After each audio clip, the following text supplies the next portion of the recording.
Good morning, everyone. How are you all doing?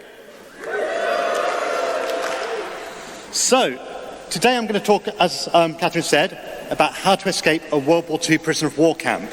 And this is very much one of those special interests that got out of hand, where I just ended up reading far too many books about the subject. And we're talking about quite a narrow range of experience here. This is mostly RAF people between Dunkirk and D-Day. What I'm going to try and do is produce 5 simple rules that will be helpful if you ever find yourself in this ahistorical situation. So the first thing to say is that most of the people who ended up in prisoner of war camps in the bulk of the war were RAF aircrew. And what would happen is that they would start the day in the UK, have a breakfast, maybe spend some time, relaxing in the afternoon, and then during the evening they'd have to climb into a plane filled with high explosive, fly all the way to Germany while people were shooting at them, and then fly all the way back. And this was incredibly dangerous. It was common for 10% of the planes on a mission not to come back. And you'd probably not rehearsed bailing out of a plane. So the first time you're doing it is for real. And you land on the ground knowing that the locals may be hunting for you because they've been told about the terror flyers. So for a lot of people, by the time they got picked up by the local authorities, it was a relief when somebody said, and they actually said this, "For you, the war is over." The thing is that this is probably the best situation, the closest to freedom you might be for years. So a lot of people, never always regretted not taking advantage of the fact that, the security among local police was a lot less than they were going to encounter when they were handed over to the Luftwaffe, where they went to an interrogation camp initially, where you got to send a letter home, you got processed, and they tried to persuade you to give up all the information about your colleagues back in the UK. And after this, you'd be channeled back into the camp system, and then it'd be very, very hard to get out. One thing to say is that towards the end of the war, there was these incredibly efficient escape lines set up, which would find the people who'd landed and spirit them back into Allied lines. And it was common for half the flyers towards the end of the war, after D-Day, to be back on active duty within a couple of days. Now, obviously, war is an incredibly unpleasant thing. So the stories I'm telling here are kind of a light-hearted aspect, but there's a lot of different stories to be told about prisoners of war, and we're doing it, again, a very narrow set of experiences. And during this period of World War II, the Americans and the British had a lot of German prisoners. There was a kind of reciprocal thing of wanting to take care of each other's side. There was also the Luftwaffe were keeping to the Geneva Convention. And the Geneva Convention said it's the duty of a prisoner to try to escape. And if you were caught, the worst that could be done was 30 days in solitary. And for a lot of people, 30 days in solitary was a bit of a relief after being crammed in with lots of people.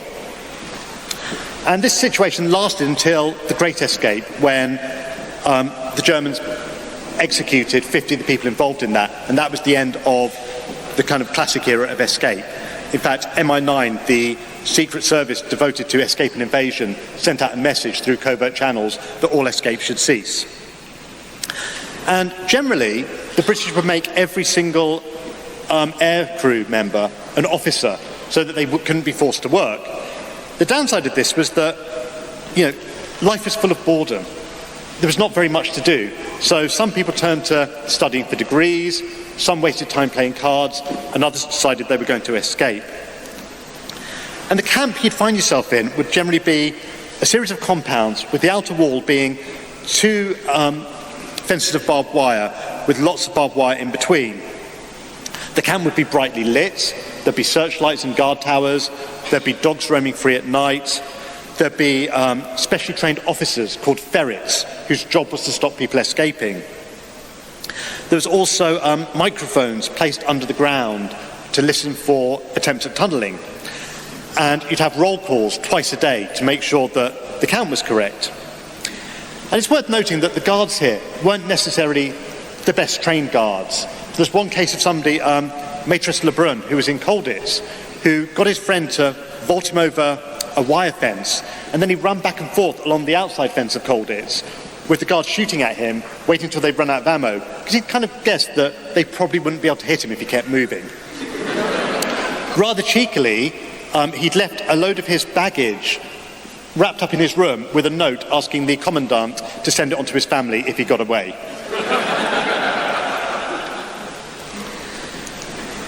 So, rule 2, you have to make the decision to escape. And one of the things that doesn't come across in a lot of the movies about escape is that a lot of people weren't really very excited about the idea of escaping. They'd done their bits. It was so much safer being in a camp than being aircrew. I think at one point, only 1 in 6 people would survive a full 30-flight tour.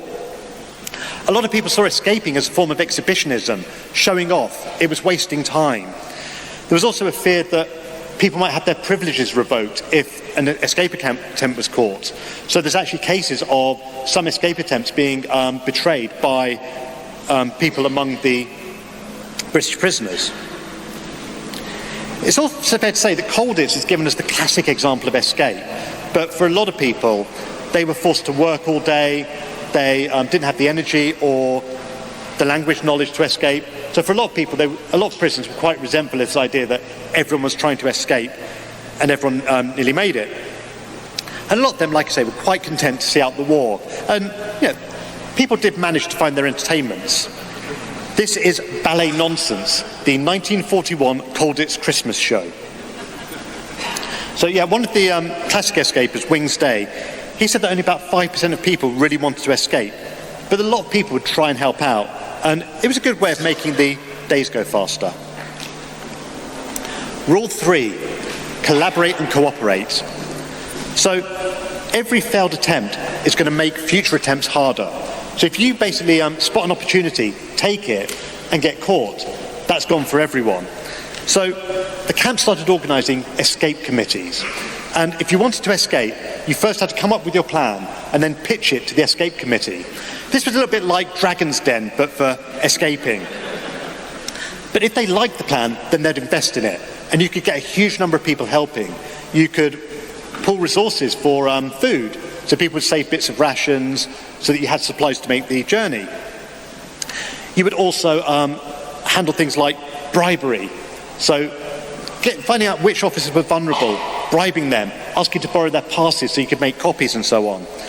And you'd also have the escape committee in contact with MI9, the Secret Service related to escape, who would sometimes send in maps and so on to the camp. So here's an example of hiding German money within a set of records.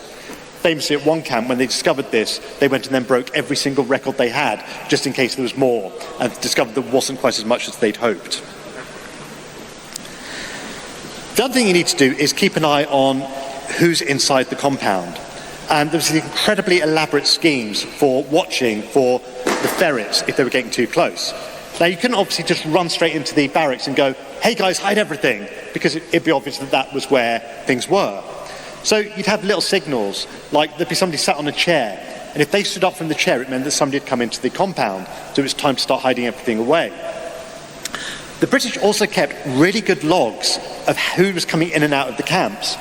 So good that some of the Germans actually took to signing themselves in sarcastically. And there's even a case in one camp where the commandant was convinced that not everyone was doing their duties, so asked the British if he could borrow the logs to double check against the rotors.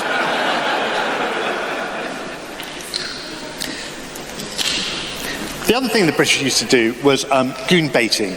They put lots of time and effort just into being incredibly annoying. And, these were people that had been at boarding school, etc. So they were kind of treating the whole thing a bit like they're still at boarding school. So they would tease the German officers, they would constantly shuffle around, they would stare at their trousers until the German officers checked their flies. Anything just to keep them slightly uncertain and slightly confused. Even setting up, apparently, when one of the senior Germans came to visit a camp, a set of Australians did a pretend machine gun setup. And can anyone spot what's wrong with this picture? So, this is Max. Now the idea of Max was that he was a dummy. There was 2 dummies that were owned by the Dutch in Colditz. The idea being that when they counted the number of people in the roll call, they'd miscount it. So what you could do is you could set up what was called a ghost. So what you do is you'd hide somebody in the camp, and they wouldn't turn up for roll call, which meant that the count was out by one. So you could do it by maybe a dummy, or you could just hide somebody. If they could avoid being caught when the hue and cry went up, when somebody else later escaped, you'd bring that person back into circulation, and the count would still be the same, giving more time for somebody to get away. And there's incredible hardship of people who would hide for months, in small confined spaces, just so that the Germans wouldn't actually find them and they could help somebody else escape. So, tip number 4, there are 3 ways out: over, under, or through. And that was actually how the escape committee set itself up as 3 different groups. And tunnels are incredibly hard work. They take a huge amount of labour, they're quite dangerous. They also mean that you're not going to be shot at as you try and get out of the camp. You also have an 8-hour head start on anyone looking for you. So effectively, you get out as soon after roll call as you can, start running, you've got 8 hours before anyone notices you're missing. And even better, if they're not discovered afterwards, you can reuse them. And these things were incredibly involved. I mean, this is a picture of the entrance to one of the Great Escape tunnels. You can see it's been made with bed slats that people used to donate their slats from their bed to be used for shoring up tunnels and so on. And a lot of people would record sort of falling through their beds because they got rid of so many of the slats. But again, it's this idea of cooperation, that the camp can work together. And the Great Escape was the classic World War II escape. So you had hundreds of people all working together with the idea that they were going to make civilian costumes for 200 people, documents and passes, and then basically get them all out on the same night.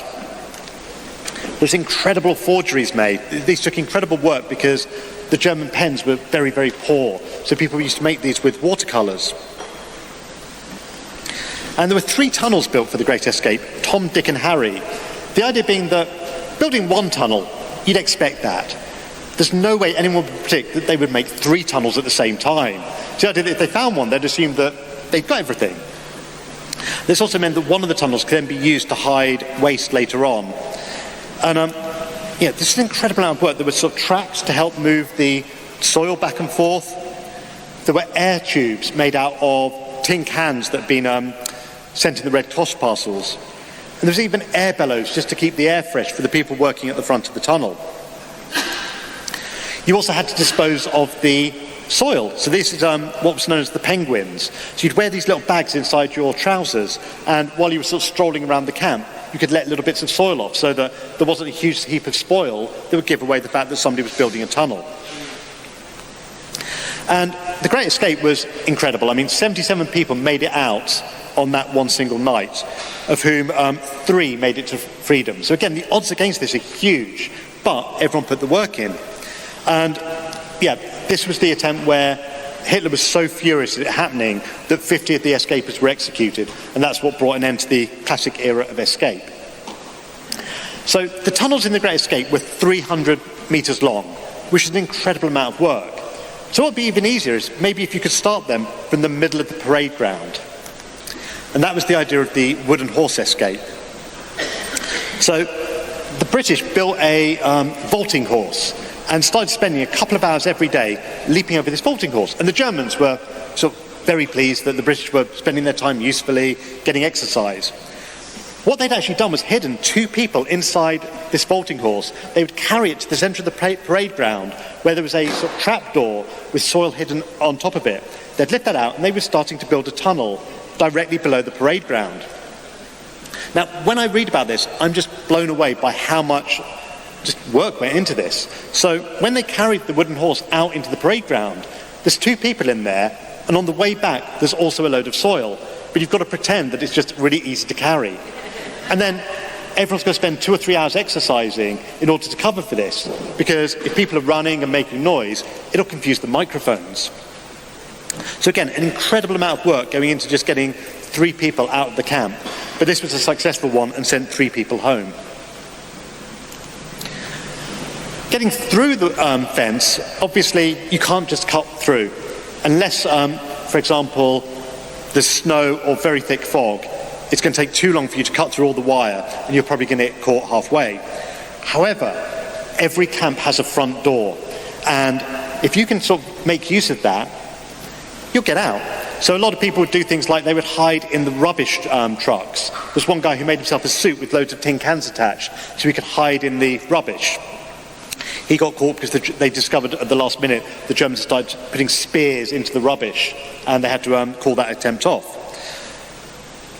There was amazing work making disguises. So one of the things to say is that the Germans were incredibly good at documenting the escapes because they wanted to be able to train all the officers, which means we've got these wonderful pictures of the attempts to escape. And people would make Nazi uniforms covertly.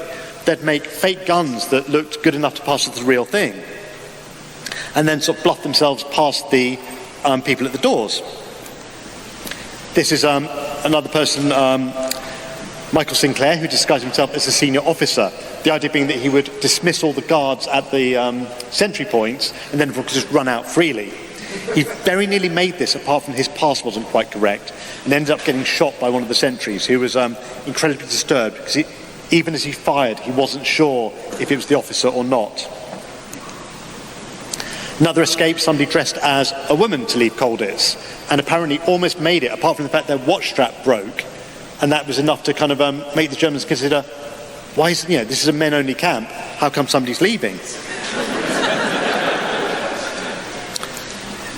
And obviously, the walkouts are much easier early on. Here's somebody disguised as a Polish chimney sweep, and again, waiting for him to come into the camp, and then you'd wander out dressed as this person. And there's some great stories, and one of the things about researching something like this is that not all the stories, you kind of find them hinted at. It's like, is that really true? And one of my favourite stories is of a Polish naval officer who disguised himself as a civilian, walked into the guard room with a suitcase, and said that he'd come to visit his brother and demanded to be let into the camp by the Germans. The Germans were furious at this and pointed out that you can't just wander into a camp to visit people, and told him to leave and escorted him off the premises.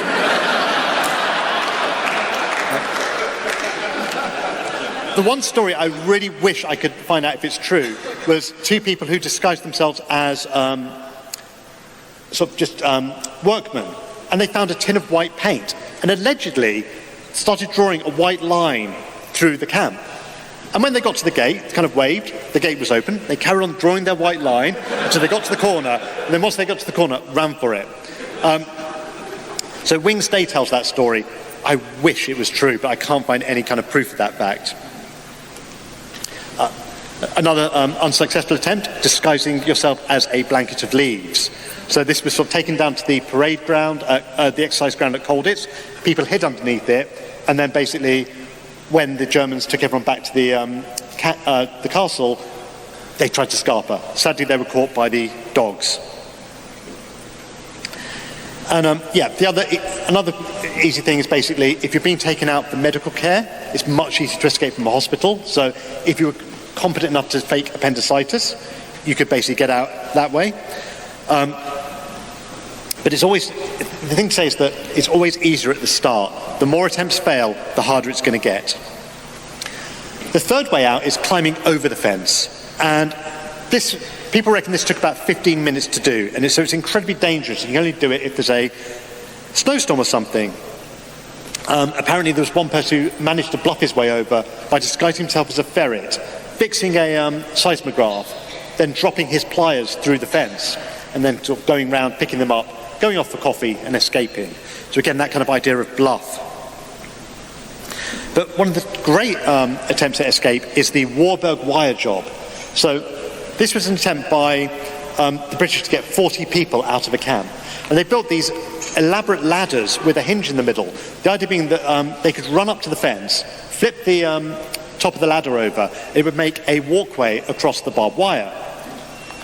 And the British trained for ages at this. They used the ladders for music room shelves, and they could do just enough practice in between German patrols to start learning how to get across this thing. And on the night, they fused all the electricity, and I think 27 people got over the fence, and 3 made it all the way home with only a few minor injuries. So again, this incredible preparation to do escapes. Rule 5, staying free is the hardest part. So there are estimates that in Colditz, 316 men are recorded as attempting 174 escapes, but only 32 made it all the way back home. So the odds against escaping are incredibly hard. Because it's one thing to get over the walls, but these camps were placed deep in enemy territory. So it's a long way to try and find a ship or something else that can carry you into neutral or allied territory. And you had to make the choice of, do you want to travel by train, which was going to be faster, but then you'd have to have civilian clothes, you'd have to pass as either a guest worker or a German, and you'd also have to have up-to-date passes. So travelling on train, incredibly efficient, got you a long way, but very risky. Or do you travel by night? Now, travelling by night, there's not a lot of time, there's dogs barking, it's cold. Where do you kind of hide during the day? Because if you hide in a barn, you like to get caught. So it took a lot of work to try and get out of Germany. You're also reliant on very old information about how to escape. So, you had to ask other people who tried, where did they get caught, and slowly build up an idea among yourselves. It's incredibly difficult. But the big question is, was it worth it trying to escape? So, as I said, the odds against this were incredibly hard. But, it upset the enemy. It damaged morale. So it was considered to be help with the war effort. And the decision to escape was said to be revitalizing. So, even though I think it's reckoned that less than 0.15% of people managed to escape, and less than half of that made it all the way home, it was still worth doing. MI9 estimated that the average time out was 5 days. But they said, even if recaptured, prisoners have had a good deal of fun and excitement, and their punishment is a maximum of 30 days. And the prisoners often felt that these few moments of freedom were worth the drudgery and hard work. And to some prisoners, a few days' freedom were worth the effort of years. And I'd just like to end with what I think is the most incredible escape attempt of World War II. This is the Colditz Cog. So each of the camps had a library where, there'd be various books that you could study. A lot of people passed qualifications and did university degrees from the camps. And one day, 2 people realised there was a book on aeronautics in the camp, which described how to make a plane. And they did the calculations. They reckoned that they could build a glider inside Colditz using kind of odds and ends, so bedboards, bucket handles, hinges and door fittings. And they made this glider in the roof. The idea being was that towards the end of the war, there was a very big fear that the SS were going to take control of Colditz and kill all the prisoners. So this glider was built with the idea of flying over the enemy lines to try and get to the Americans and get them to come in and rescue the castle. And the idea was going to be that there was going to be a bathtub full of rubble that would be dropped from as high a point as possible that would then flick this glider out. And the glider was never needed in the end and went missing. There's only this photograph taken by an American as a trace of it. But there have been people who've actually then gone on to build replicas of this glider and prove that, yes, it would have flown. And like I say, I think it's just an incredible testament to what people can do if they've got sufficient spare time and a desperate desire to get home.